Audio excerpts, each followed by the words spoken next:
Bom dia, pessoal. Aqui é o Juliano. Hoje eu quero falar de um e-mail que eu recebi na semana passada de um cliente dizendo que o revisor da minha tradução disse que eu tinha cometido muitos erros, acima do normal.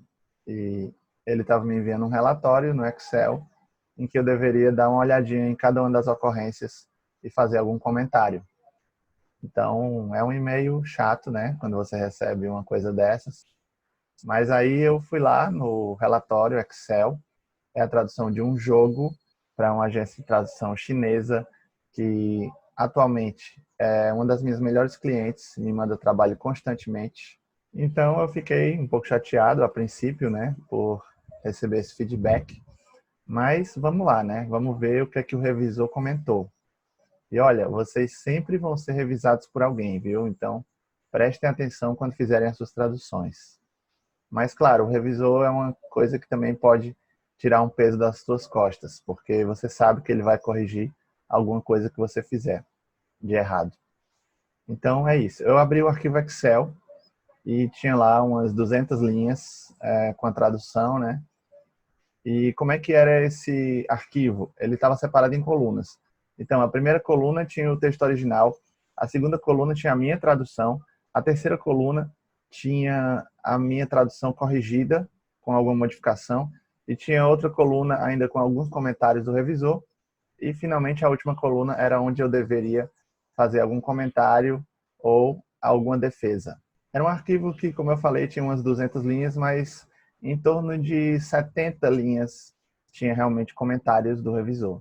Então eu pensei, pô, 70 de 200 é bastante, é quase a metade, né? Então realmente foi bastante coisa modificada. Aí eu fui lá para a primeira ocorrência e eu vi, não me lembro agora exatamente o que era o caso, mas era uma mudança, digamos assim, preferencial do revisor. Não era exatamente um erro, era só uma sugestão de melhoria. Fui para outra linha e eu vi que ele tinha mudado a palavra fúria pela palavra raiva. Em originalmente em inglês era rage, que eu tinha traduzido como fúria, né? Então, ele falou que naquele jogo o glossário dizia que a melhor palavra era raiva e que os jogadores daquele jogo já estavam muito acostumados com esse termo raiva e não era para usar fúria.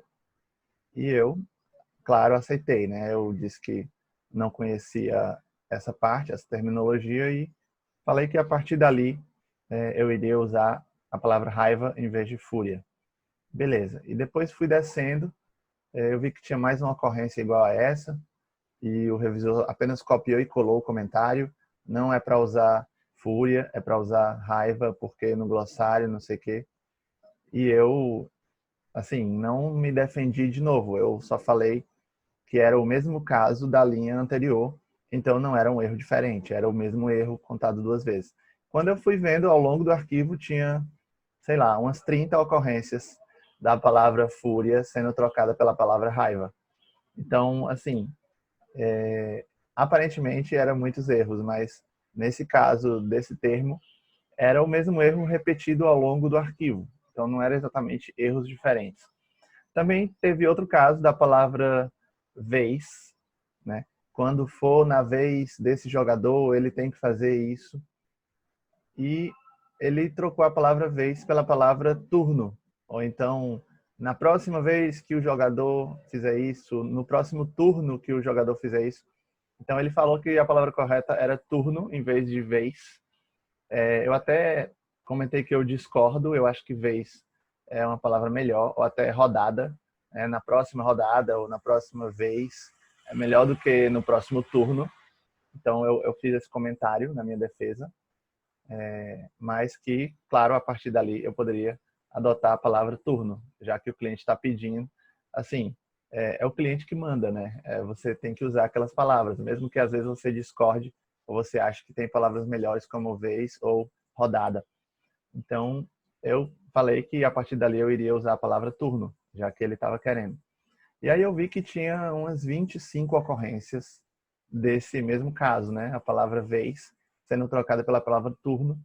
Então, assim, desses 70 erros que aparentemente existiam ali, a maioria deles era o mesmo erro repetido dezenas de vezes. Então, eu apenas copiei e colei a minha resposta, né? Verifique a linha número 5, é a mesma resposta. Mesmo erro da número 5, mesmo erro da linha número 5. Então, eu basicamente copiei e colei essa defesa em dezenas e dezenas de linhas. Tinha, ao longo do arquivo, claro, algumas ocorrências que realmente eram erros. Eu acho que umas 3 ou 4 ocorrências realmente eu pisei na bola. Mas, assim, a grande maioria, quase todas as ocorrências ali, as indicações, comentários, eram sobre a mesma coisa que estava se repetindo ao longo do arquivo. Porque também eu mantive a consistência na tradução.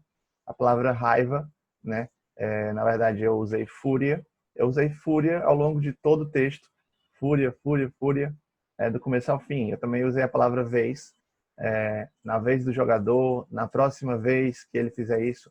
Então, eu usei a palavra vez em todo o texto. Então, eu mantive a consistência. E aí, no final, era para tocar fúria por raiva, vez por turno. E aconteceram dezenas e dezenas de ocorrências de modificação, né, no meu texto. E tinha, claro, uma ou outra coisa que eu concordei que estava errado mesmo e aceitei, obrigado pelo feedback e tal. Tinha alguns casos que eu não concordei, eu falei, não, eu não concordo com isso, eu acho que o meu tá bom também, acho que dá para entender. Então, assim, teve alguns casos que eu discordei, teve outros casos que eu concordei, e teve a maioria dos casos que, na verdade, foi uma coisa ou duas coisas só que se tornou, sei lá, 40 coisas ou 50. Então, depois eu mandei um e-mail para o cliente com esse arquivo Excel comentado por mim. Está aqui os comentários. Eu queria realçar que, na verdade, não foram tantos erros assim. Foram em torno de 7 erros nesse arquivo muito grande, e dos quais 2 deles estão muito repetidos, então aparenta que tem muitos erros, mas na verdade é o mesmo erro replicado. Então você não deve contabilizar esse erro como se fossem erros diferentes. Então eu fiz essa defesa tranquilamente, eu falei que eu gostava muito de traduzir aquele jogo, que era um cliente excelente. Muito obrigado pelo feedback. A partir de agora eu vou usar essas sugestões nos próximos projetos. Então eu mostrei que eu estava aberto àquele feedback, eu mostrei que eu estava atencioso, que eu tinha dado uma olhada, feito comentários, e eu expliquei que não era para ele contabilizar 2, 3 ou 20 vezes uma coisa que era a mesma coisa, porque não eram erros diferentes. E mandei para o cliente isso, né? Então, um dia depois, ele me respondeu dizendo muito obrigado pelo relatório e os comentários. Realmente você tem razão, eram erros iguais que foram contabilizados várias vezes, então não se preocupe com isso. E muito obrigado pela parceria e tudo mais, e vamos continuar os nossos projetos. Então, foi uma resposta ótima, né? O cliente gostou da minha argumentação e disse que estava tudo bem, né? No final das contas, deu tudo certo.